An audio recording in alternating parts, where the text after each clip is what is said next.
करते हैं। हम यहाँ खड़े तो कौन सा पाप कर रहे हैं? आप मध्य में आ जाए, आप मध्य में थोड़ा आ जाएंगे तो ज़्यादा बढ़िया रहेगा, इसीलिए इतने निवेदन कर रहे हैं। अपनी बात करिए। हम क्या कहना चाहते हैं, आज माननीय जिलाधिकारी के समक्ष हम माननीय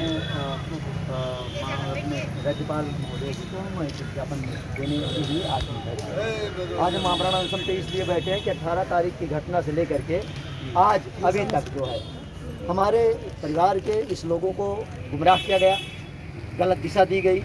इस मामले में पीड़ित परिवार के साथ 18 तारीख को जो है हम लोग मिल करके माननीय एसपी साहब से इस बात को हमने रखने का प्रयास किया और उनके सामने पूरे तथ्य को रखने का पूरा प्रयास किया और उन्होंने देखा और महसूस किया। उन्होंने भी आशंका जाहिर की कि ये इसमें कुछ है, कुछ तो है, क्योंकि जब उसके सीने का चोट वगैरह देखे तो उन्होंने बर्न जैसी शिकायत की कि जैसे किसी से दाग करके, मतलब कि करंट छुआ करके या इस तरह की उन्होंने महसूस किया।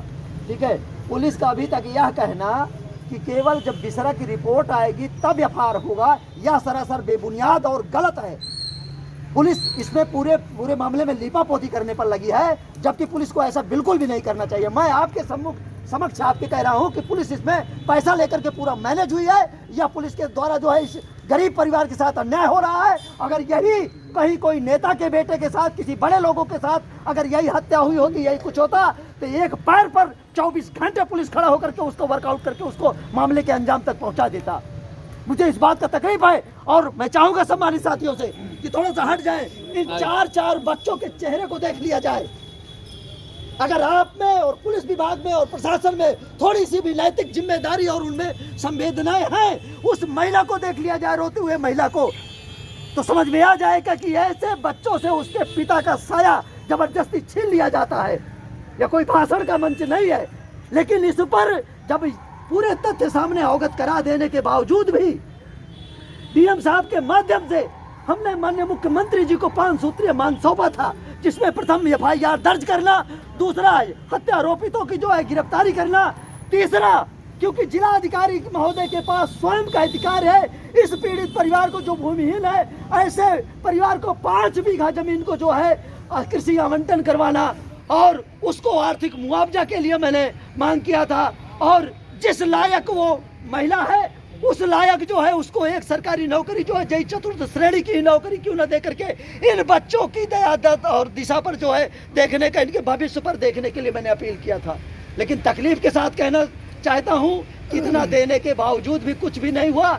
जय एसपी से बात की गई हो, जय डीएम साहब से बात किया गया हो, जय जिनसे भी बात किया गया हो, यहाँ के कैबिनेट मंत्री उत्तर प्रदेश के आशीष पटेल से 2 बार मेरी बात हुई, उन्होंने एसपी से कहा, घर वाले वहां भी गए, लेकिन उनके बात को नजरअंदाज किया गया, उनसे झूठ बोला गया।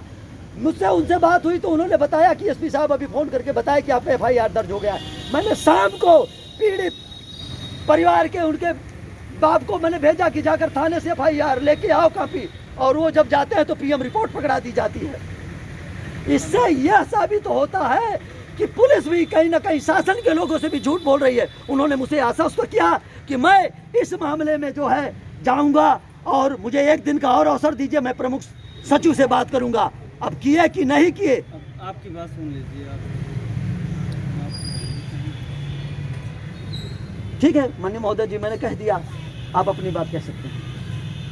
हमारे कहने का मतलब यह है कि इन लोगों का जो लोग बता रहे हैं, पुलिस के लोग बता रहे हैं, जो अन्य लोग बता रहे हैं, अभी एक्सपर्ट से उस पीएम रिपोर्ट की जांच करवाई गई, पढ़वाया गया, तो एक्सपर्ट का कहना यह है कि उसके सीने पर चढ़ करके दबा करके उसको मारा गया। कौन एक्सपर्ट है? अब कोई भी आए आप दीजिए ना उसे, बिल्कुल बात कर लेंगे। जी बिल्कुल बात करेंगे, आप बात कर लीजिएगा, आप बात कर लीजिएगा।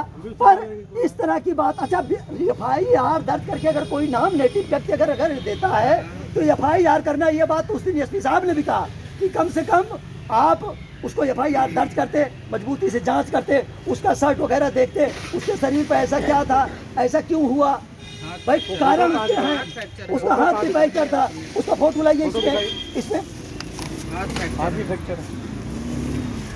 ये मामला ऐसे नहीं जाएगा, ये मामला आंदोलन, बहुत बड़ा आंदोलन होगा। और कल से जो है पूरे प्रदेश में इसको हम करवा रहे हैं, पूरे हर जनपदों मुख्यालय से जो है माननीय देख महामंत्री रहे हैं, हमने सही देखा देखा है। तो आपने महसूस नहीं किया था उसके साथ कुछ? कर लिया कि जो डॉक्टर लिख के देगा पोस्टमार्टम रिपोर्ट में वो हम कर नौकरी में सबसे बड़ी समस्या यही है कि जो कागज बोलता है वही सही होता है। वही सही है। अब डॉक्टर की बात हम काट थोड़ी ना पाएंगे। नहीं सही बात है। ये तो कोई वकील बता दे यहाँ पे पढ़ा लिखा आदमी की डॉक्टर की बात कोई सीओ या थानेदार काट गलती ये हुई हमारे परिवार से, इनमें जागरूकता नहीं थी, जन जागरण नहीं था, नहीं तो वो लाश का पोस्टमार्टम होने के बाद तत्काल उसको जलाया न जाता। वहीं हम डीएम साहब से उसको जो है पैनल में मांग करते, वीडियो कॉन्फ्रेंसिंग में उसकी नहीं, पैनल होती से कराया। तो एक आदमी पैनल से कहाँ हुआ था दो सर? आदमियों से हुआ। सिग्नेचर तो एक ही आदमी का है एक रहता है उसमें, एक सिग्नेचर। और वीडियो कॉन्फ्रेंसिंग में होता है तो सारी चीज। मुझे तो ये भी पता लगा कि परिवार जो मारने हत्यारोपी हैं उनका भांजा उनके यहाँ उसी डॉक्टर का असिस्टेंट है, ये भी पता लगा। अब कितना सही है कितना गलत है मैं तो दूर का व्यक्ति हूँ। ये हम नहीं जानते, इस बारे में हमें ज्ञान नहीं है कि कोई अगर होगा तो कुछ कर रहा होगा, ये हमें जानकारी नहीं। उसकी डेड बॉडी मिली कहाँ?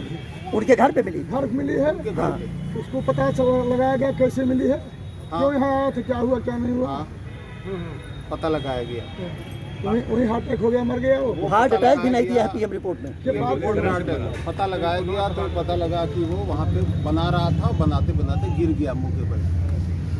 यही पता लगा। कुछ करा दीजिए, कुछ हम बात यही सब लोगों ने बताया, गांव वालों ने यही बताया। उसके बाद 112 पे फ़ोन किए तो एम्बुलेंस आई, कुछ गांव वाले आए और फिर उसे लेके पीएससी गए, पीएससी से फिर जिला अस्पताल ले आए।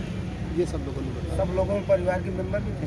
अरे भाई पीड़ित परिवार के प्रति अगर जो है एफआईआर दर्ज करने की अपील की गई थी तो अब जो है एफआईआर तो दर्ज करना चाहिए स्थानीय पुलिस को। किस चीज़ की? यही कि जो पोस्टमार्टम के बाद नहीं पहले आज तक एफआईआर दर्ज नहीं हुई सर। अगर पोस्टमार्टम तो बाद में हुआ, पंचनामा हुआ। कोई मारा पीटा नहीं, प्रथम दृष्टया लगे कि हत्या हुई है तो हत्या की एफआईआर लिखी जाए। हाथ कैसे टूटा? लेकिन प्रथम दृष्टया ऐसे वो अचानक गिर पड़ा और मर गया, उसका कोई कारण नहीं रहा उसके मरने का। ऐसे उसने जो है अपने जान को ऐसे इच्छा मृत्यु का जैसे वरदान हो इस तरह की है। कम से कम 100 घटनाएं आप लोग ने सुनी होगी साइलेंट हार्ट अटैक की। संभावना हम व्यक्त कर सकते हैं, हम डॉक्टर तो हैं नहीं, लेकिन डॉक्टर ने लिखा कि मरने का कारण इस समय स्पष्ट नहीं है और वो टरकाने के लिए बिसरा दे दिया उसने कि इसकी जांच करा दें, शायद विष निकल आए। बस यही है। जब डॉक्टर को नहीं समझ में आता कोई कारण तो बिसरा की जांच के लिए भेज देते हैं। तो कोई आपके निगाह में कुछ है कि परिवार को कैसे न्याय मिल पाएगा? ये परिवार वाले झूठ बोल करके कि भाई क्या है कोई ये नहीं कह सकते यहाँ पे कि किसने मार दिया जी। हम तो ये नहीं कह रहे हैं ना, लेकिन कम से आप कम तो कह रहे हैं ना, ये तो गलत है कहना। ये जो है, ये परिवार जो है। चलिए हम इन सब बहसों में नहीं पड़ना चाहते।